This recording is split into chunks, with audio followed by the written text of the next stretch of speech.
നമുക്ക് നോക്കാം നിങ്ങളുടെ പേഴ്സൺ എന്ത് തരം ഇൻസെക്യൂരിറ്റിയാണ് നിങ്ങൾക്കായിട്ട് ഫീൽ ചെയ്യുന്നതെന്ന്. കാര്യം ഒന്ന് നോക്കിയാലോ. 8 ഓഫ് സ്വാർഡ്സ്, 2 കാർഡ് വന്നു. 6 of pentacles and 10 of wands, justice, queen of swords, okay, hierophant and 3 of wands. Okay, ഇവിടെ ആദ്യമായിട്ട് കാണുന്നത് നിങ്ങൾ മാരീഡ് ആയിരിക്കാൻ സാധ്യതയുണ്ട്. ഓക്കെ, അപ്പോൾ നിങ്ങളുടെ പേഴ്സൺ ചിന്തിക്കുന്നത്, അവർക്ക് ഇൻസെക്യൂരിറ്റി ഫീൽ ചെയ്യുന്ന എവിടെയെന്ന് വെച്ചാൽ അവർ വിചാരിക്കുന്നു നിങ്ങൾ അവരെക്കാൾ പ്രാധാന്യം നിങ്ങളുടെ ഫാമിലിക്ക് കൊടുക്കുമോ എന്ന് ഭയക്കുന്നതായിട്ട് കാണുന്നു. രണ്ടാമത് അത് നിങ്ങൾ മാരീഡ് അല്ലെങ്കിൽ നിങ്ങളുടെ ഇടയിൽ ഒരു major caste, culture, religion, social status അങ്ങനെ പല പല ഡിഫറൻസസ് ഉണ്ട്. അതെല്ലാം ഒരു തടസ്സമാണ്. ആ തടസ്സം നിങ്ങൾ സൊസൈറ്റിയെ പേടിക്കുന്ന ഒരു വ്യക്തിയുമാണ്. അപ്പോൾ ഈ സൊസൈറ്റിയോടുള്ള പേടി കാരണം അല്ലെങ്കിൽ സോഷ്യൽ ഇമേജ് കോൺഷ്യസ്നെസ് കാരണം നിങ്ങൾ ഇവരെ വേണ്ടാന്ന് വെക്കുമോ എന്നുള്ള ഭയവും നിങ്ങളുടെ പേഴ്സൺ ഉള്ളതായിട്ട് കാണുന്നു. ഓക്കെ, അതേപോലെ ഈഗോ ഇഷ്യൂസ്, നിങ്ങൾ പെട്ടെന്ന് ദേഷ്യം വരുന്ന വ്യക്തിയാണ്. ദേഷ്യം വരുമ്പോൾ എന്തെങ്കിലുമൊക്കെ വിളിച്ച് പറഞ്ഞിട്ട് പോകും.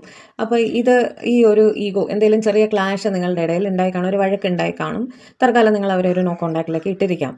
ആ നോ കോൺടാക്റ്റ് നിങ്ങൾ മാറ്റി അവരുടെ അടുത്തേക്ക് തിരിച്ചു വരില്ലേ എന്നൊരു പേടി അവർക്കുള്ളതായിട്ട് കാണുന്നുണ്ട്. പിന്നെ നിങ്ങളുടെ ലൈഫിൽ ഒരു കേസ് നടക്കുന്നതായിട്ട് കാണുന്നത് ഒരു സെപ്പറേഷൻ കേസൊക്കെ ആയിരിക്കാം.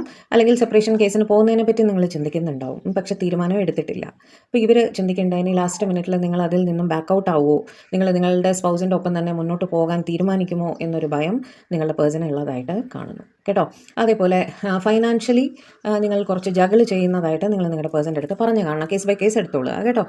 അങ്ങനെ ഒരു സിറ്റുവേഷനിൽ നിങ്ങൾ പറയണ്ടാവും, എനിക്കിപ്പോൾ കരിയറിലേക്ക് കൂടുതൽ ശ്രദ്ധിക്കേണ്ടുന്ന സാഹചര്യമാണ്. കാരണം എനിക്ക് വീട്ടിൽ ഇഷ്യൂസ് ഉണ്ട്. ഓക്കെ, ഫൈനാൻഷ്യലായിട്ട് എനിക്ക് ജഗ്ലിംഗ് ഉണ്ട്. അതുകൊണ്ട് തന്നെ എനിക്കിപ്പോൾ പൈസ സമ്പാദിക്കുക എന്നുള്ളതിലാണ് എൻ്റെ മേജർ ഫോക്കസ്. കരിയറിൽ സെറ്റിൽ ആയതിനു ശേഷം മാത്രമേ എനിക്ക് ഒരു കമ്മിറ്റ്മെൻറ്റിനെ പറ്റി ചിന്തിക്കാൻ സാധിക്കുള്ളൂ എന്ന് നിങ്ങൾ പറഞ്ഞു കാണണം.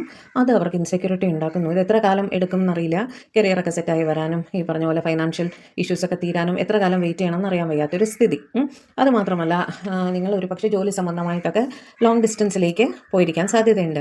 ആ ലോങ് ഡിസ്റ്റൻസ് അവരെ ബോദർ ചെയ്യുന്നുണ്ട് കേട്ടോ. ദൂരെ മാറിപ്പോയാൽ നിങ്ങൾ ഇവരെ വിട്ടുപോകുന്നതിന് തുല്യമാണോ, ഇവരിൽ നിന്നും അകന്നു പോകാനാണോ നിങ്ങൾ ലോങ് ഡിസ്റ്റൻസിലേക്ക് പോയത് എന്നും ഇവർ ഭയക്കുന്നതായിട്ട് കാണുന്നു. 8 ഓഫ് സ്വാർഡ്സ് വെച്ചിട്ട് നിങ്ങൾ വളരെ കുറച്ചായിരിക്കും വാട്സാപ്പ് ചെയ്യുകയോ അല്ലെങ്കിൽ മെസ്സേജോ കോളോ ഒക്കെ വളരെ റെസ്ട്രിക്റ്റഡ് ആയിട്ട് ചെയ്യുന്ന ഒരു വ്യക്തിയായിരിക്കും നിങ്ങൾ. വളരെ കുറച്ച് കാണും. അല്ലെങ്കിൽ നേരത്തെ നല്ല കോൺടാക്റ്റ് ഉണ്ടായിരുന്നു, ഒരുപാട് സംസാരിക്കുമായിരുന്നു. പക്ഷേ ഗ്രാജുവലി അത് കുറഞ്ഞ് ഇപ്പോൾ വളരെ റെസ്ട്രിക്റ്റഡ് ആയിട്ടാണ് നിങ്ങൾ ഇവരെ കോൺടാക്റ്റ് ചെയ്യുന്നത്. അങ്ങനെ വരുമ്പോഴും അവർക്ക് ഒരു ഇൻസെക്യൂരിറ്റി ഫീൽ ചെയ്യുന്നുണ്ട്. എന്തുകൊണ്ടാണ് കമ്മ്യൂണിക്കേഷൻ കുറഞ്ഞു പോയത്, അവിടെ വേറെ എന്തെങ്കിലും പ്രോബ്ലം ഉണ്ടോ എന്നവർ ഭയക്കുന്നതായിട്ട് കാണുന്നു. ഏറ്റവും ലാസ്റ്റിൽ നിങ്ങൾ ലോങ് ഡിസ്റ്റൻസ് പറഞ്ഞ് കടൽ കടന്ന് മറ്റൊരു ദേശത്തേക്ക് ജോലി സംബന്ധമായിട്ടൊക്കെ പോകാൻ, അല്ലെങ്കിൽ ഫാമിലി ആയിട്ടായിരിക്കാം, ദൂരെ മാറിപ്പോൾ തേർഡ് പാർട്ടിയോടൊപ്പം ആയിരിക്കാം ദൂരെ മാറി പോകുന്നതായിട്ടും കാണുന്നു.